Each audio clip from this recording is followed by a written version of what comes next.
I'm sorry your dad is sick, but who's going to do this work?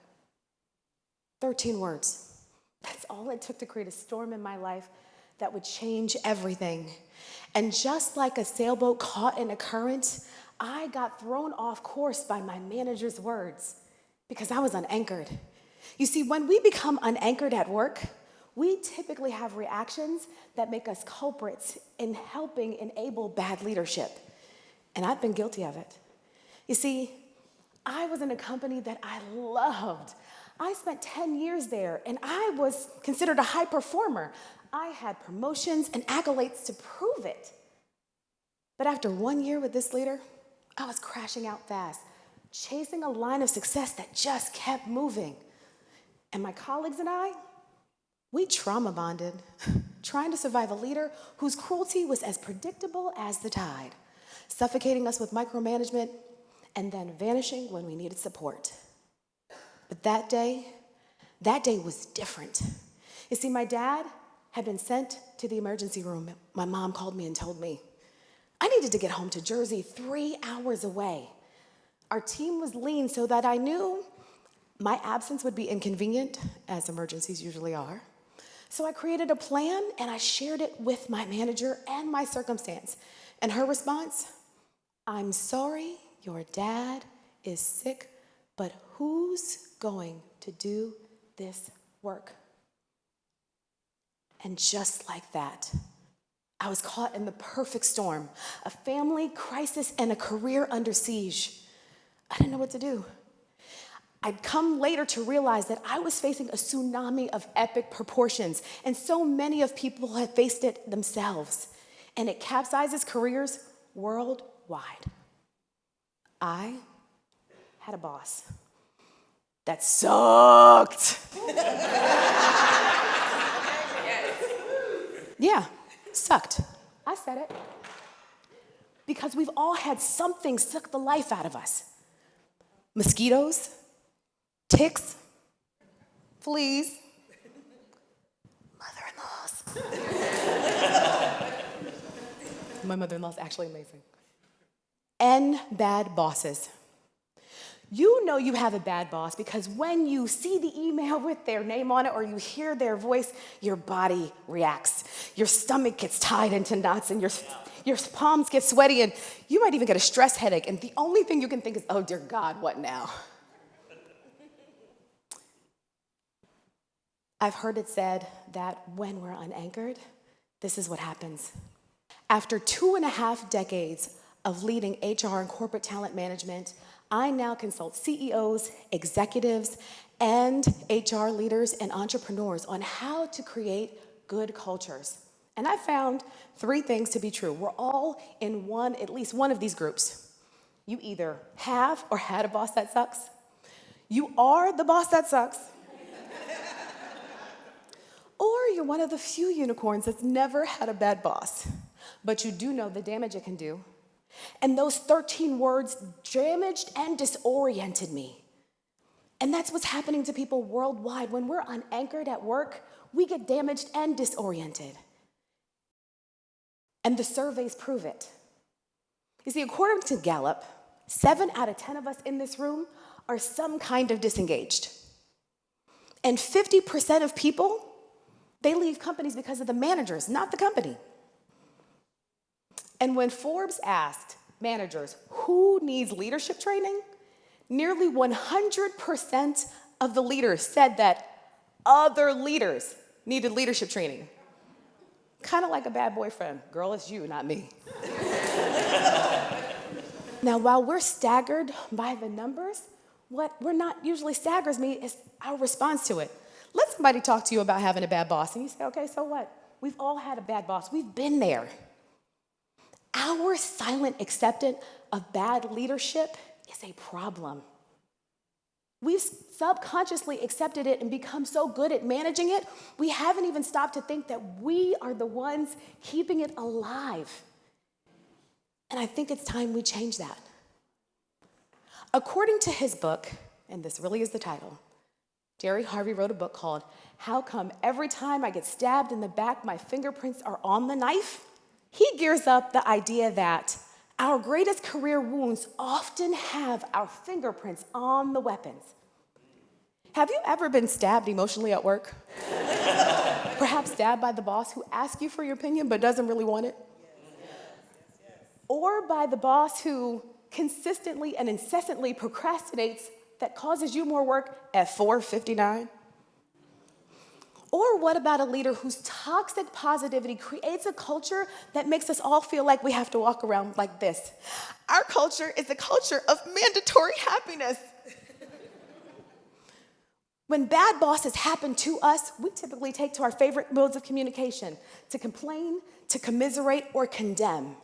And that's where our fingerprints get put on the weapons. Every time we're silent to our own or someone else's suffering, we give a subtle fingerprint of permission to bad bossery. I think it's time we actively reject the notion that bad leadership is something that we have to endure like the weather. And I think it's time we drop anchor. I want to share with you a framework. It's called ANCHOR. It's an acronym: assess, negotiate, consult, heed, observe, and resolve.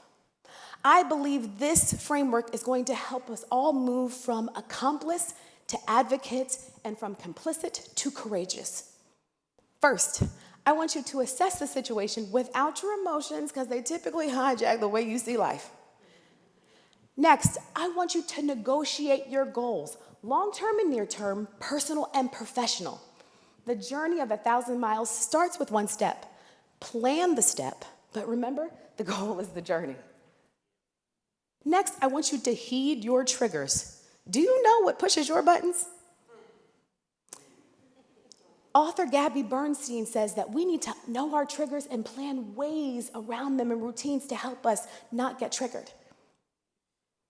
Also, observe your leaders' patterns. Managers and people are oddly predictable. When we know the patterns of people, we can plan better. Figure out the pattern so that you can plan around your leaders' issues or at least try to lessen the impact. And finally, resolve. Resolve that their definition of success may be unachievable or unattainable, but yours doesn't have to be. I didn't have an anchor that day, so I did what most of us would do. I grabbed a life preserver and I saved myself. I didn't face the conflict. Instead, I went into silent compliance and completed a 13-hour day based on all the new tasks that were given to me. And the last thing I did was to fill out leave paperwork so that I could be home with my family and protect my job. And it's a decision that I don't regret because it allowed me to be with my dad when he took his last breath 2 months later. But what if I had an anchor instead of a life preserver? Perhaps I would have assessed that her priorities were her priorities and my family emergency was my priority, and I would not have been mad that they happened at the same time. Perhaps I would have negotiated to understand what her immediate needs were, but I would have invited her to help me solve the problem of how to get home more quickly. I would have counseled with leaders who invited me to figure out how to have the conflict in a productive way rather than settle for silent compliance. Perhaps then I would have heeded my trigger. I wanted approval from my leader, and I wanted to have a good relationship. But if I had observed her patterns, I would have realized what I had been ignoring for months. Our relationship was as transactional as an ATM machine. And I would have resolved not to allow myself to pick between my job and my family. When we're caught in the current of powerful, terrible leadership, dropping an anchor is exactly what we need. And my anchor, it would have sounded like this. I understand the work that you have for me is important to you, and my family is important to me. So what work can I do for you in the next hour before I leave? And what work do I need to do while I'm in Jersey at the bedside of my dying dad? The anchor stops the drift The anchor creates stability, and the anchor allows you to not get sucked into the current of someone else's challenges. It doesn't stop the flow or the current, it just allows the current to flow around you. Keep doing what anchors do best, keeping you grounded in your values and your priorities. Now, let me be clear. All managers are not bad. Most of them are. But globally, the room for improvement is somewhere between here and Mars.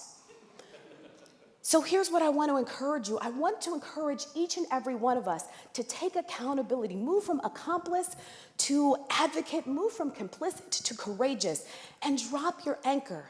Because when we do that, we create new waves of accountability from our leadership. Facing the current is hard, and sometimes it hurts. Being hurt is a problem, but staying hurt is a choice.